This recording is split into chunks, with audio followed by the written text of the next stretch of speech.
Hello guys, magandang buhay sa inyong lahat. Sana nasa mabuti kayong kalagayan. Share ko lang yung nararamdaman ko para sa aking ina. Kung meron pa kayong mga magulang, napakaswerte nyo. Kaya ibigay nyo yung nararapat sa kanila. Kasi ang hirap pala mawalan ng magulang, lalo na ang ina. Ngayon ko lang naranasan. Siyempre, iisa lang yung nanay ko. Isa lang naman ang ating ina. Pero sa edad kong ito, ramdam ko. Pinapilit na pinaglalabanan ko yung nararamdaman ko. Yung sabik na makausap ko, makita ko kahit man lang sa video call. Ang hirap. Sobrang hirap. Akala ko madali lang, hindi pala. Kahit nasa malayo ako, mahirap pala. Alam niyo, pag ako'y nakakita ng mga matatanda, yung nanay ko ang unang pumapasok sa aking isipan. Hindi ko mapigilan yung sabik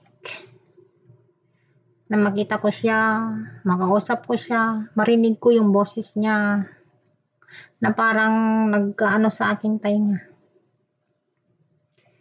Hindi ko mapigilan yung aking luha. Kaya ganito totoo yung mga sinasabi niya sa akin noon. Talagang tumatak sa aking puso at isipan. Kaya kayong mga anak, kung nandyan pa ang inyong mga magulang, kahit man sila masama o ano, magulang nyo pa rin sila. Dapat magpakumbaba kayo. Huwag nyo silang awayin. Huwag nyo silang sumbatan o ano man. Bagkus mahalin nyo sila. Mahalin nyo sa abot ng inyong makakaya. Dahil ang pagsisisi ay nasa bandang huli. Kailan nyo pa mamahalin ang inyong mga magulang pag sila wala na? Huwag kayong magrereklamo kung sila'y nanghihingi minsan sa inyo ng pagkain. Huwag kayong magrereklamo kung wala silang maibigay sa inyo. Lalo sila'y mahihirap na kagaya ko. Yung mga anak ko, awa ng Diyos, hindi sila nanghihingi.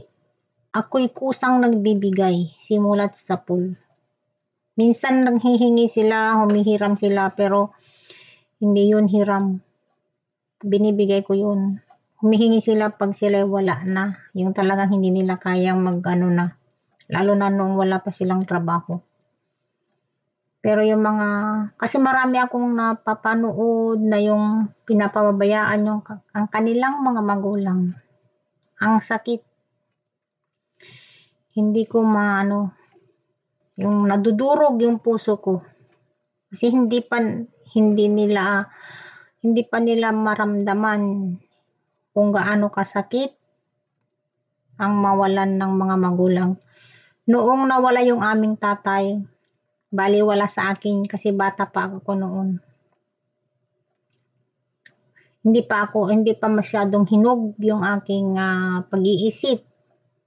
Kaya ganun na lamang, siyempre bata, laro dito, laro doon, trabaho, tulong-tulong sa trabaho sa bahay, siyempre aral dito, ganyan.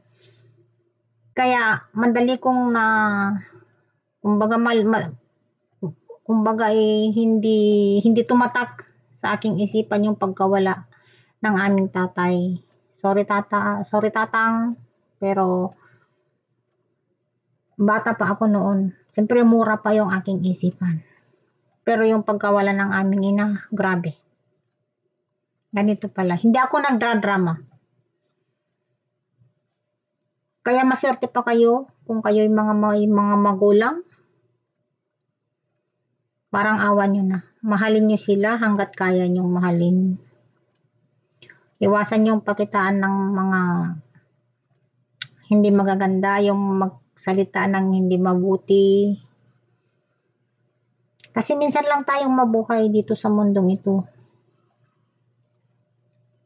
Kailan mo pa bibigyan ng pagkain? Kailan mo pa bibigyan ng pagmamahal? Pag sila'y wala na. Kahit sangkaterbak na pagkain, damit, pera, hindi na nila magamit dahil wala na sila. Gusto ko talagang i-share sa inyo to guys kasi talagang hindi ko mapigilan. Matanda na ako. May edad na ako pero bakit hindi ko kayang pigilan? Yun ang nagtatanong sa kasi tao lang din ako. Ina ako, lola ako. Kaya masakit sa isang magulang yung inaaway ng mga anak, binabastos. Sana wag niyong gawin. Kasi pag minahal nyo ang inyong mga magulang, kayo'y pagpapalain. Maniwala kayo. Maniwala kayo. Wag nyong susumbatan. Wag nyong aawayin ang inyong mga magulang. Ako hindi ko ginawa yun sa aking ina.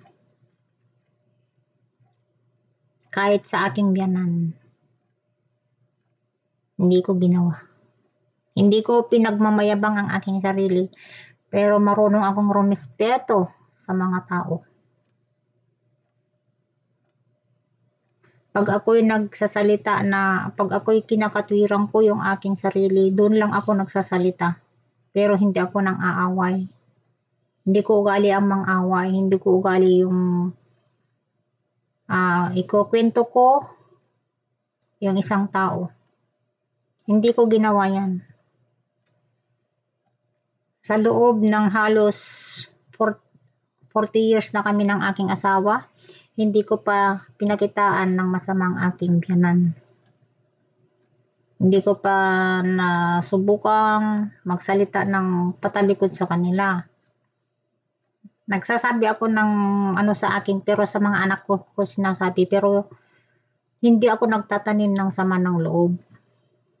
Sinasabi ko lang yung mga nangyayari noon pero hindi ako nagtatanim ng sama ng loob. Hindi paninira sa kanila. Hindi ko ginawa yun. Hindi ako kahit sa mga anak, kahit sa mga bayaw o hipag ko. Wala. Kahit sa mga kapitbahay namin.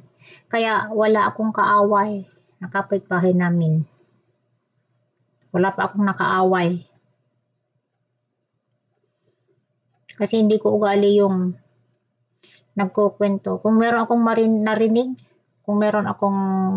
narinig o nalaman, hindi ko sinasabi. Hindi ko sinasabi sa iba.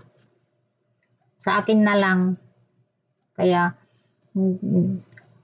ganun din ang ginawa ko dito sa aking mga amo. Kung nagsumbong yung lola nun sa akin, hindi ko na sinasabi sa mga amo ko. Kung magsumbong man yung mga amo ko sa akin, hindi ko na rin sinasabi sa pinapatungkulan nila para iwas gulo. Ganun ang ginagawa ko. So sa maikling salita guys, maging neutral lang tayo. Maging pantay tayo sa ating kapwa. Mahalin ninyo ang inyong mga magulang. Sila ang nagbigay ng buhay sa inyo. Kaya hanggang dito na lamang. Maraming salamat sa inyong lahat. God bless us all. Mahal ko kayong lahat.